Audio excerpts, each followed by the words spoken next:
할렐루야, 좋으신 주님을 찬양합니다. 오늘도 새벽전 은혜의 보좌 앞에 나오신 우리 성도 여러분, 주님의 이름으로 환영하고 축복합니다. 우리 그런 주님을 향한 기대와 소망을 가지고 하나님 말씀 이사야서 23장 말씀 함께 나누도록 하겠습니다. 이사야서 23장은 13장부터 계속된 이스라엘과 그 주변 국가 10개 국가들이죠. 그 나라들을 향한 심판의 말씀, 경고의 말씀, 징계의 말씀 마지막 부분이 되겠습니다. 오늘은 두로와 시돈에 대한 경고, 심판의 말씀입니다. 이 두로와 시돈에 대해서는 잘 많이 그렇게 알려지진 않았습니다. 그런데 역사 속에서 이 두로와 시돈은 페니키아라는 나라를 형성한 그 나라의 도시국가입니다. 페니키아라는 이 나라는 고대의 그 중근동의 지중해 해변에서, 지중해 연안에서 해상 무역을 장악했던 그런 나라였습니다. 그 페니키아, 이스라엘 북쪽에 위치해 있었죠. 그 페니키아 해변 국가에 위치해 있었던 이 나라, 그 중에서 가장 강대했던 도시국가가 어디냐면 바로 이 두로와 시돈입니다. 굉장히 부유한 나라. 그러니까 지중해 해변의 해상 무역을 장악해서 이스라엘이나 애굽이나 북아프리카로 가는 그런 모든 그 무역에 따르는 수많은 재정. 그래서 경제적인 당시의 강자였다고 이해하시면 되겠습니다. 그러니까 우리 한반도, 우리 한민족의 역사 속에서 신라의 장보고 청해진을 설치해서 이 고대 이 동아시아, 특별히 극동아시아 쪽의 해상 무역을 장악했었죠. 장보고가 굉장히 강력했던 것으로 알고 있습니다. 그래서 그런 것처럼 마치 이 지중해의 장보고와 같은 나라가 두로와 시돈이라고 생각하면 이해가 편하실 겁니다. 그래서 굉장히 강력했던 나라고 특별히 경제적으로 부유했던 그런 나라입니다. 마치 크기는 작지만 크진 않아요. 작아요. 근데 스위스 같다고 할까요? 뭐 유대인 같다고 할까요? 그렇게 해상무역을 뛰어나서 특별히 이제 항해술이 뛰어나고 건축술이 뛰어났습니다. 그러한 뛰어난 항해술을 가지고 그 지중해와 이 대서양을 누비면서 가까이는 이 키프로스, 그 페니키아 바로 옆에 키프로스라는 섬이 있습니다. 키프로스와 멀리는 저 스페인 쪽이죠. 다시스까지 이 해상 무역을 하면서 장악했던, 그래서 부를 쌓고 경제적으로 호황을 누렸던 나라, 굉장히 강력했던 그런 나라 중에 하나입니다. 그래서 이 나라가 주님께 어떻게 책망을 받는지를 우리가 함께 보고, 그 다음에 이 두로와 시돈을 책망하시고 심판하시는 이유, 그리고 그 앞에 10개국의 강대국들이 심판당하는 것과 더불어서 이렇게 작은 나라까지 심판하시는 그 의미들을 우리가 파악해 보면서 과연 우리는 이 땅에서 또 오늘 어떻게 살 것인가를 같이 묵상하는 그런 시간이 되시기를 바랍니다. 1절 한번 볼까요? 두로에 관한 경고라. 두로죠. 두로. 베드라, 너희는 슬피 부르짖을지어다. 두로와 다시스의 베드라, 너희는 슬피 부르짖을지어다. 두로가 황무하여 집이 없고 들어갈 곳도 없음이요, 이 소식이 기띔 땅에서부터 그들에게 전파되었습니다. 다시스, 멀리 이제 배들이 왔다 갔다 하면서 거래하는데 그 배들, 무역선이죠. 무역선의 슬픔의 소식이 전해진 겁니다. 어떤 소식입니까? 두로가 망했다는 겁니다. 두로가 망했다. 망할 수 없는 나라가 망한 거죠. 굉장히 강력한 경제적 부를 쌓은 나라인데, 2절, 바다에 왕래하는 시돈 상인들로 말미암아 부요하게 된 너희 해변 주민들아 잠잠하라. 그러니까 두로와 시돈 뭐 한 40여 킬로 떨어진 이렇게 두 도시국가입니다. 같이 어울려 있어요. 그래서 이 두 도시국가를 통해서 이 지중해 해변을 누비는 이들을 통해 상품들이 교역이 된 거죠. 우리나라가 이제 수출 국가 아닙니까? 조선업이 강한 이유가 수출을 해야 되니까, 배로 실어 날라야 되니까. 비행기는 얼마 못 싣습니다. 그러니까 배로 실어 날라야 되니까 이 수출 물품을 어쨌든 날라야 되고 전해야 되니까 조선업이 강할 수밖에 없습니다. 예, 그래서 마치 그것처럼 두로와 시돈이 이 배를 통해서 여러 무역 거래를 통해 이 일들을 물자들을 날라야 되니까 항해술이 뛰어난 거예요. 똑같은 원리죠. 그래서 이들을 통해서 장사가 된 거예요. 한마디로 장사가 돼서 유통업을 한 거죠. 예, 무역이라는 유통업을 통해서 그 주변 고대 국가 그 지중해 연안에 굉장히 좋은 어떤 유통 판매 루트를 만든 겁니다. 그래서 그들이 자기들이 가지고 있는 많이 나는 그런 어떤 물품을 가지고 상대방에게 교역을 하면서 부를 쌓은 거죠. 그들도. 근데 그 매개 역할을 두로와 시돈이 했던 겁니다.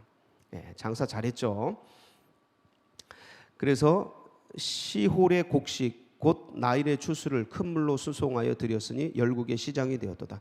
그러니까 나일강에서 애굽에서 난 그 물품들, 여기는 쌀이 많이 나고 이제 곡식이 많이 나고 밀이 많이 나니까 이런 것들 많이 나는 거 자급자족하고 남는 것들, 예, 이런 것들 이제 비싸게 또 딴 데다 파는 거죠. 그리고 거기 있는 금, 은 또 딴 거 들여오고 이렇게 되어지는 거예요. 그 매개 역할을 했던 나라 두로와 시돈. 4절 시돈이요 너는 부끄러워할지어다. 대저 바다 곧 바다의 요새가 말하기를 나는 상고를 겪지 못하였으며 출산하지 못하였으며 청년들은 양육하지도 못하였으며 처녀들은 생육하지도 못하였다 하였습니다. 이 두로와 시돈, 특별히 시돈이 이게 뭔 말이냐면 대저 바다 곧 바다의 요새가 말하기.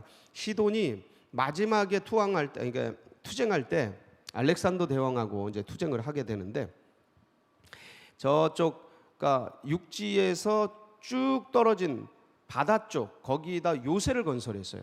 요새를 건설해서 웬만한 강대국들이 쳐들어와도 이 바다 쪽에 요새를 건설해 놨기 때문에 어떤 주요한 핵심 인력들이 거기에서 전쟁이 나면 이제 방어 요새를 이제 하고 그랬기 때문에 점령하기가 되게 까다로웠습니다. 그 얘기하는 겁니다.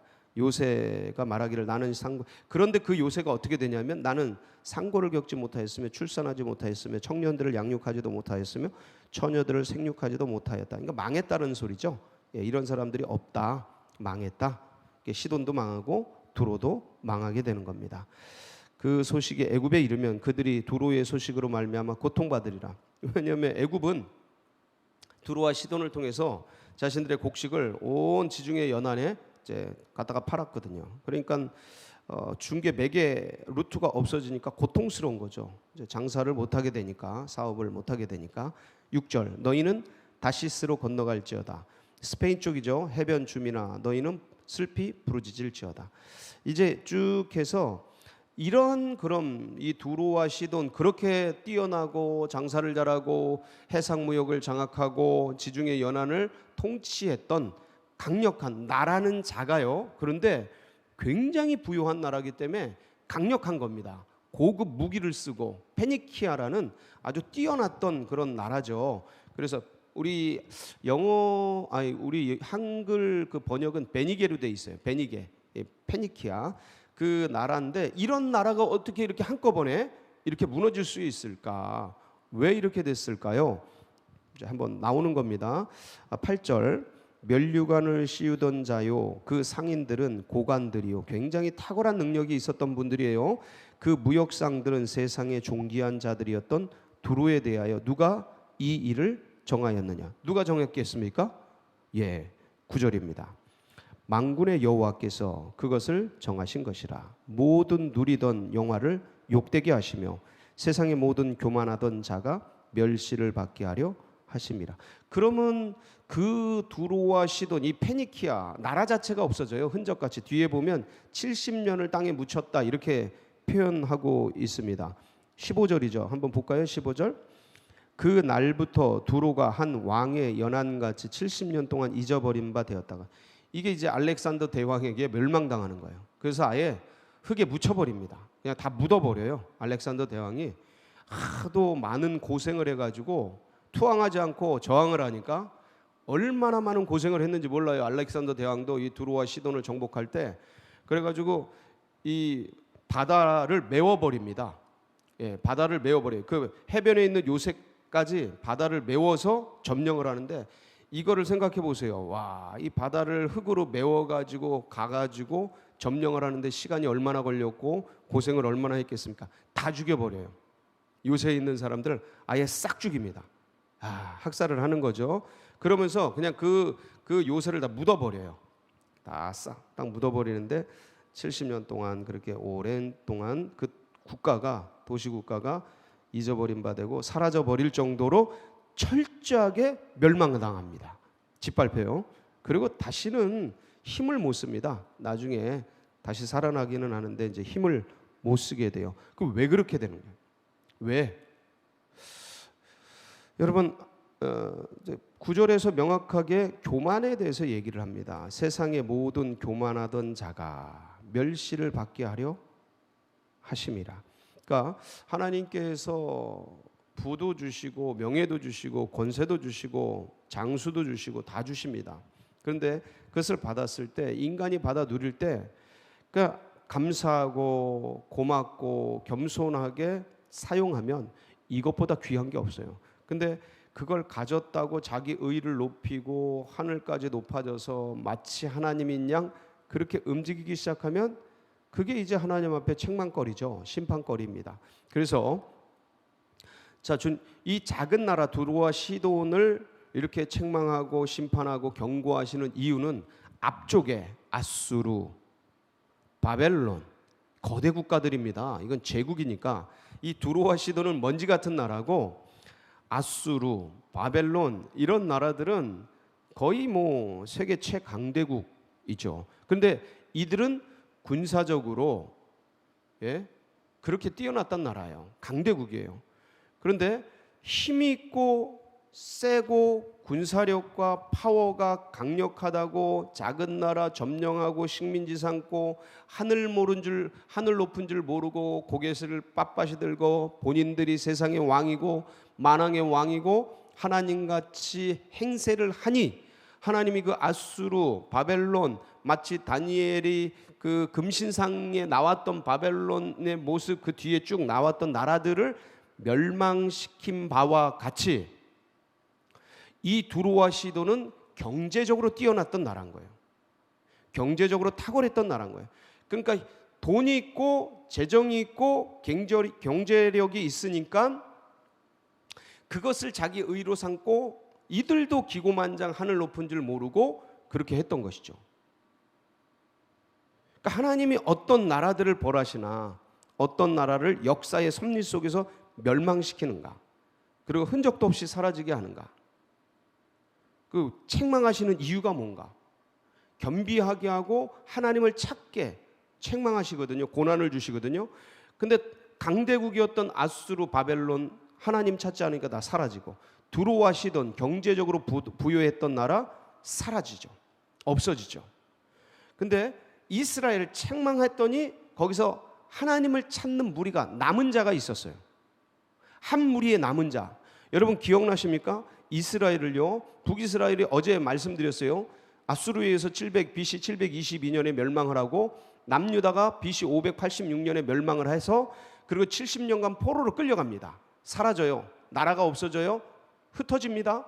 자, 그런데 그 상황 속에서도 고레스가 538년에 고레스 칙령을 내리죠. 539년에 바벨론이 페르시아 고레스에게 멸망을 당합니다. 그리고 그 다음 해인 538년에 고레스 칙령을 내려요. 그래서 거기서부터 이미 벌써 70년이 되고 뿌리를 내리고 마치 미국에 이민 가서 자리를 잡은 것처럼 그 바벨론이라는 나라, 이제는 페르시아로 전환이 됐죠. 이 페르시아라는 나라에 자리를 잡은 이들이 고향으로 돌아가라, 고국으로 돌아가라 라는 명령이 내렸을 때 BC 537년 이들이 짐을 싸가지고 고향으로 돌아옵니다. 그게 5만여 명의 이스라엘 귀한 자들이에요. 제가 무슨 얘기 드립니까? 끝까지 하나님을 찾는 자가 있었다라는 거예요. 어디에? 이스라엘에. 비록 그 나라로 보면 5만 명이라는 게 그게 나라가 되겠습니까? 예, 불가능하죠. 근데 그들이 끝까지 하나님을 찾은 거예요. 예, 하나님을 붙든 겁니다. 그렇게 좋은 나라에 이미 자리를 잡고 세팅을 하고, 예, 삶의 그 거주 공간을 이미 마련한 그들이었는데, 고향으로 돌아가라라는 고레스의 칙령이 떨어지자마자 짐을 싸가지고 가산을 정리해서 고향으로 돌아온 사람, 그게 누구예요? 귀한 자들 5만 명이 있었던 거예요. 그 5만 명이 뭡니까? 남은 자들, 끝까지 하나님을 붙든 자들. 그러니까 나라가 멸망하고 국가가 사라지고 아예 백성들이 온 천지 사방에 그냥, 예? 국가 정책적으로, 제국의 정책적으로 다 흩어버렸어요. 없어요. 그런데도 다시 돌아갈 기회가 생기자 그들이 고국으로 돌아온 거예요. 여러분, 거기는 엄청난 제국이에요. 이미 자리를 잡았어요. 한마디로 말하면 뉴욕 같은 곳이에요. 뉴욕 같은 곳, 지금으로. 근데 그들이 돌아올 그 이스라엘은 폐허의 땅, 저 지금 태백산 저쪽 위, 그런 땅이에요. 왜냐하면 그만큼 높이 있는 도시국가들이거든요. 이스라엘도 보면 전부 산지고.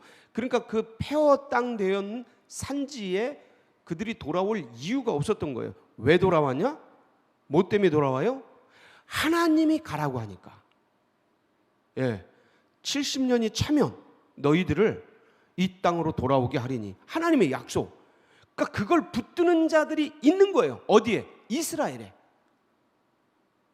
그러니까 그들은 살아나는 거예요. 여러분, 이게 원리입니다. 두로와 시돈, 경제적으로 부자 나라예요. 스위스 같은 나라입니다. 스위스가 지금 지구상에서 가장 잘 사는 나라 중에 하나 아닙니까? 예? 제가 알기로 GNP가 10만 달러 개인별, 예, 그렇게 되고 있는 걸로 알고 있어요. 엄청난 나라죠. 예, 우리 뭐 3만 달러 하는데 거기 10만 달러. 그러니까 이렇게 잘 사는 나라, 부유하고 경제적으로 탁월한 나라, 그러나 또 군사적으로 탁월했던 아수르 바벨론, 하나님의 그 섭리 속에서 다 사라지고 없어지고, 부유를 줘봅니다. 예, 권력을 줘봐요. 근데 그거를 하나님을 위해 쓰나? 근데 악한 때 악한 게 쓰임 받나? 보시고 다 메네메네 데겔 우바르신 하나님의 저울추에 달려서 기울어지게 되면 이렇게 다 사라지는 거예요. 근데 사라지고 없어졌다가도 끝까지 주님을 붙잡으면 일어나는 겁니다. 그 5만 명의 사람들이 끝까지 주님을 붙잡아요. 그러니까 주님이 다시 일으켜 주십니다.